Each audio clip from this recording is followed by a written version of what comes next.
Hola a todos, nuevamente lo que estáis en vuestras pantallas. Seguimos investigando en este pequeño curso acerca de Jesús, también llamado el Cristo, y seguimos pretendiendo contestarnos a una pregunta que Jesús mismo lanzó a sus discípulos. Vamos a intentar recordarla. Vamos a verla. La pregunta es la siguiente. Aconteció que mientras Jesús oraba aparte, estaban con él los discípulos y les preguntó diciendo: ¿Quién dice la gente que soy yo? Y ellos respondieron: unos Juan el Bautista, otros Elías y otros que algún profeta de los antiguos que ha resucitado. Y él les dijo, porque esta era la intención de Jesús, era la pregunta: ¿y vosotros quién decís que soy?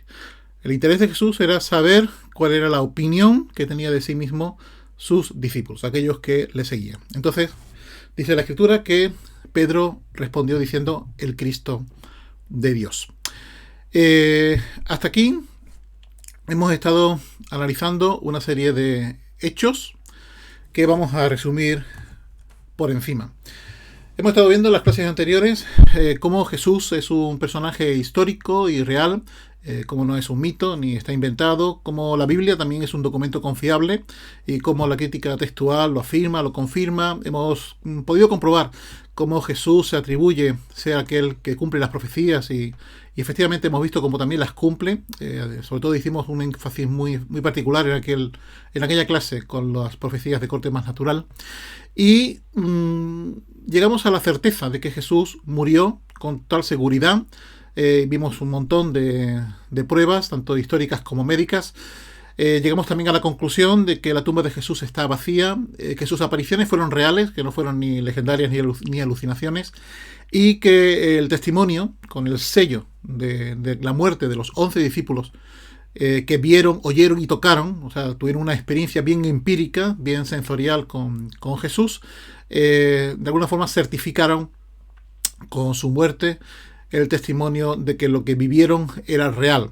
De hecho, los testimonios que tenemos y las pruebas que tenemos, si las tuviéramos que llevar a un juicio, nos demostrarían de una forma legal que Jesús es quien dijo ser. Es por tanto que llegamos a la conclusión de que la opción más razonable era la de creer que Jesús es quien dijo ser. Además de esto, estuvimos viendo cómo Jesús atribuye a sí mismo una misión. De hecho, estuvimos viendo en Lucas 4, 18 y 19 el concepto de ungir y cómo Jesús decía: me ha ungido para, y ponía una serie de cosas para las que había sido seleccionado, escogido, ungido.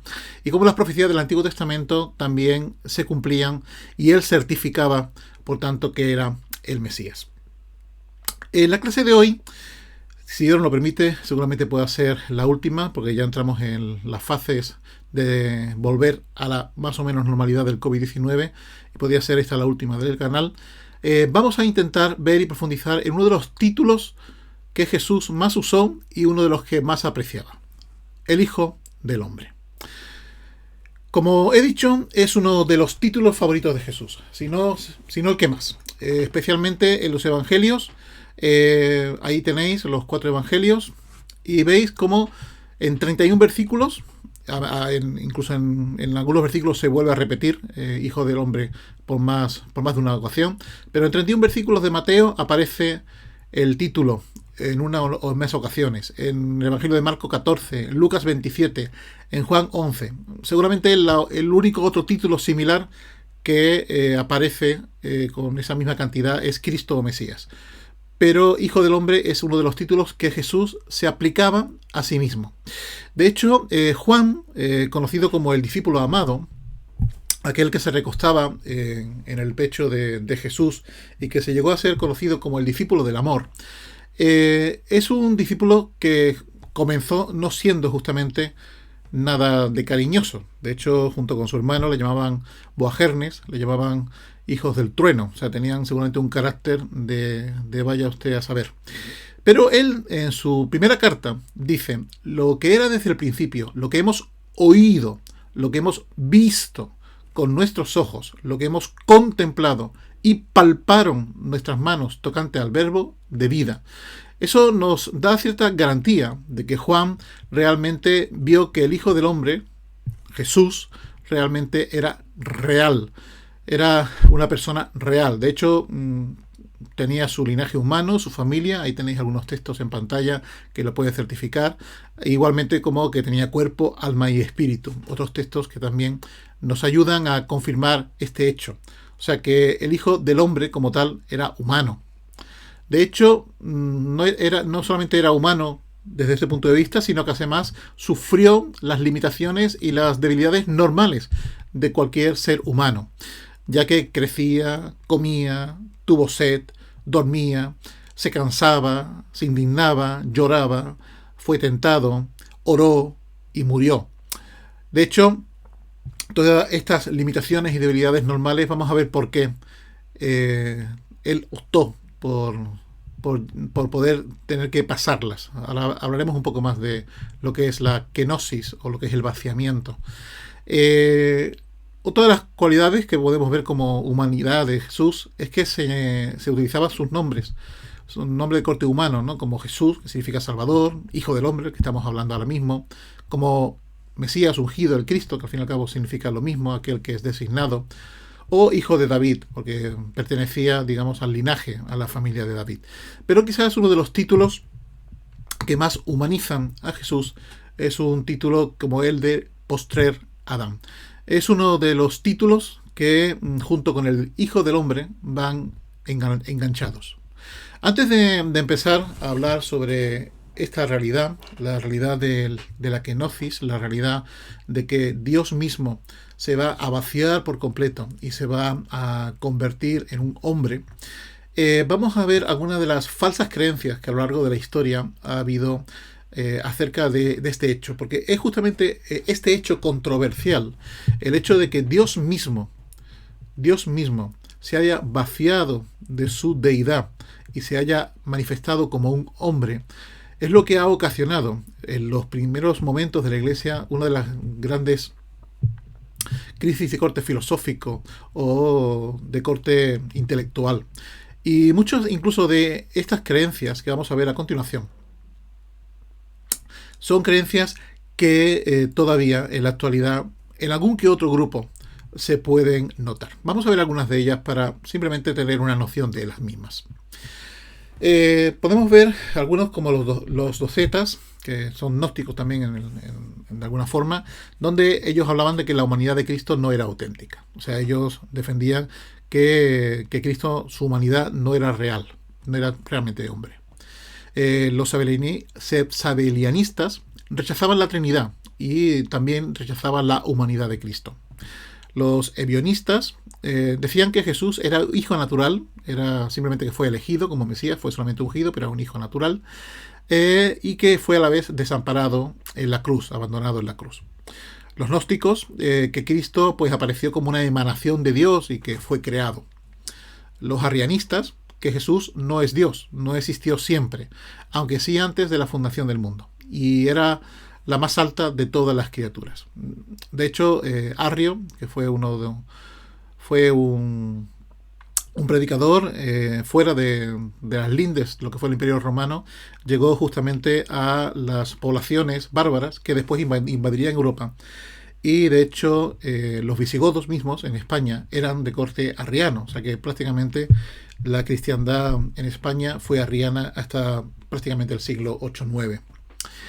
El apoliniarismo, si era divino, no era humano, y si era humano, era pecaminoso. O sea, no era capaz de entender cómo Dios podía vaciarse y ser humano y a la vez no pecar. El nestorianismo, las palabras realmente son complejas, pero todas proceden de los fundadores de estas teorías, que Jesús era un humano, unido con el Logos, por una relación moral de íntimo compañerismo y amistad. El monofiticismo, lo divino lo absorbió al humano, así que Cristo no era totalmente humano. Y el monotelitismo, dos naturalezas sin mezclarse, pero una sola voluntad, la divina. Todas estas creencias han sido a lo largo de los años y a lo largo de los siglos creencias que han ido en diferentes grupos y que se han denotado como falsas con respecto a la sana hermenéutica de la escritura.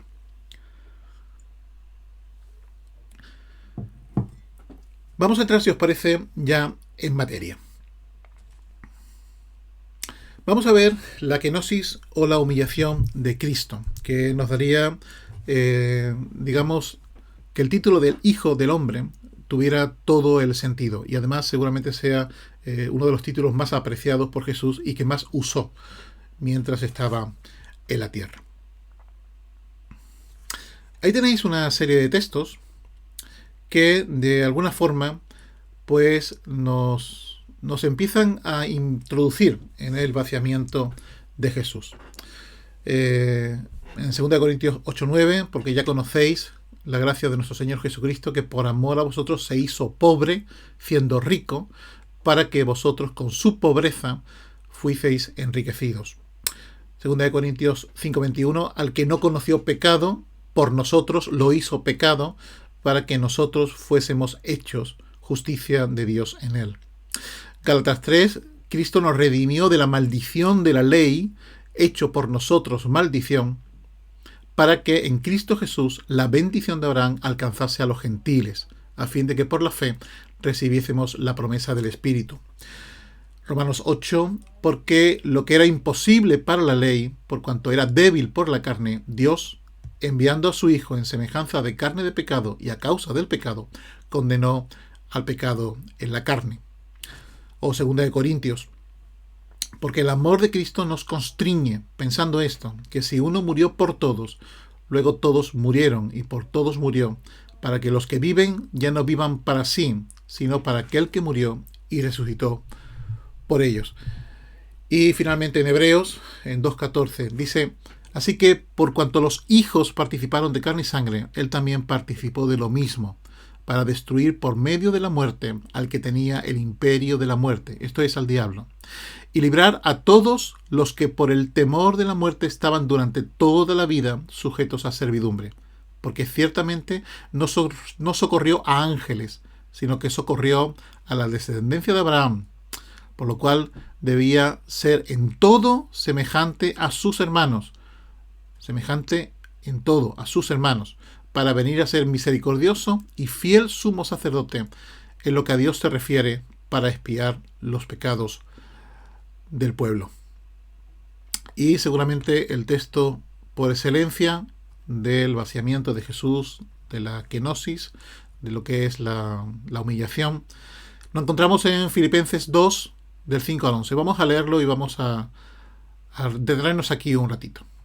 Dice, haya pues en vosotros este sentir que hubo también en Cristo Jesús, el cual, siendo en forma de Dios, no estimó el ser igual a Dios como cosa a que aferrarse, sino que se despojó a sí mismo, tomando forma de siervo, hecho semejante a los hombres, y estando en la condición de hombre, se humilló a sí mismo, haciéndose obediente hasta la muerte y muerte de cruz. Por lo cual Dios también lo exaltó hasta lo sumo, y le dio un nombre que es sobre todo nombre, para que en el nombre de Jesús se doble toda rodilla de los que están en los cielos y en la tierra y debajo de la tierra, y toda lengua confiese que Jesucristo es el Señor, para gloria de Dios Padre.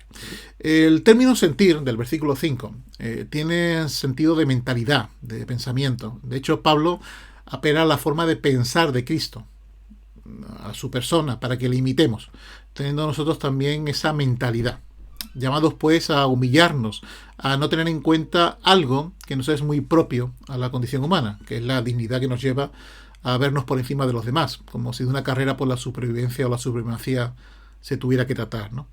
Pero la vida que Dios nos da es diferente. Morimos a estar por encima de los demás para estimar a los otros como superiores a nosotros mismos, humillarnos conforme al ejemplo de Jesús, el Mesías. De hecho, a este texto se le podría dar dos posibles enfoques. Por un lado, el sujeto de este himno, porque además es un himno antiguo, unos piensan que es un himno anterior a Pablo, y otros que es un himno que Pablo compuso en arameo en un tiempo anterior y que aquí recupera para enseñar a los filipenses. Pues como estaba diciendo, hay dos posibles enfoques. Por un lado, el sujeto de este himno pierde algo, y ese algo que pierde es para ser hecho semejante a los hombres, y así se convierte en el Verbo encarnado. Y otro posible enfoque Y es que, por otro lado, se habla en todo momento de que el Logos ya se ha encarnado. O sea, es decir, que Cristo, aun encarnado, no deja de ser Dios, pero no lo estima. O sea, se vacía de algo, que en este caso es su deidad, para llegar a la humillación. Y es este segundo enfoque el que tiene una mejor hermenéutica, ya que en el contexto Pablo lo que pretende es que tomemos ejemplo de Jesús en la forma en la que él actúa.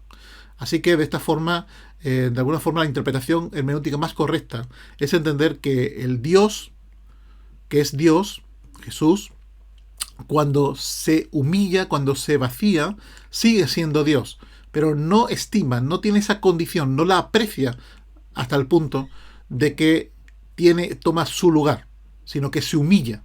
O sea, la humillación no es convertirse en hombre, la humillación es no estimar ser igual a Dios. De hecho, no es que Jesús se humillase, sigue siendo Dios y sigue siendo realmente Dios. Lo que pasa es que no actúa como tal, sino que se sujeta al Padre, se convierte en otro Adán, pero totalmente distinto. De hecho, ya estuvimos viendo en la pasada clase cómo una de las cualidades que este Mesías iba a traer, o este tipo traía, es que era como un segundo Adán, como un último Adán, un postrer Adán. De hecho, en el cuadro que tenéis en pantalla podéis ver cómo, mientras que Adán desobedeció, Cristo obedeció. Mientras que Adán introduce el pecado en el mundo, Cristo introduce la gracia y el don de Dios. Podéis comprobar cómo mientras en Adán llega a la humanidad la condenación, en Cristo llega la justificación. Y mientras que en Adán empieza el reino de la muerte a tomar su lugar, es a través de Cristo donde podemos ahora acceder a una vida eterna a través de él. Así que, de alguna forma, el título de Cristo, como postrer Adán, ha generado una humanidad nueva, superior a la que hemos recibido como hijos de Adán. Ahora somos hijos de Dios a través de Cristo en el Espíritu. De hecho, hay un esquema de un teólogo de Lamarche, que es el que a continuación os pongo en pantalla. En este esquema podemos ver una estructura cíclica en el texto que nos lleva pues, a reflexionar cómo Jesús entrega su vida para de nuevo volverla a tomar. Es como tras la necesaria humillación de pasar por la cruz y por la muerte, vaciándose de toda su divinidad, ahora Él vuelve a tomar, es exaltado de nuevo por el Padre y no hay otro como Él. Si os vais viendo, siendo la imagen de Dios, no considera ser como Dios, se vacia de esa imagen, asume esa posición de siervo, de humillación, se hace como los hombres y mostrándose en esa condición humana, se humilla hasta una obediencia completa, que es la muerte y la muerte de cruz. Os recuerdo el episodio donde cuando habla con Pilatos, Jesús le dice que si mi reino fuera de este mundo, mandaría unas cuantas legiones y enseguida sería libre. Pero no, él fue obediente hasta la muerte, hasta la cruz.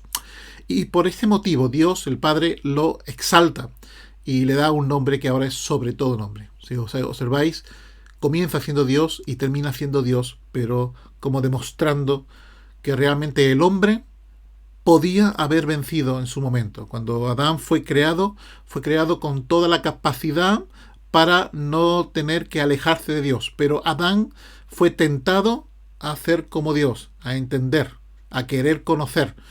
Y ese entendimiento, ese deseo de conocimiento que estaba engendrado en aquel árbol que estaba en medio del huerto y que Satanás tentó, él podía haber dicho simplemente no, pero simplemente quiso ser también como Dios.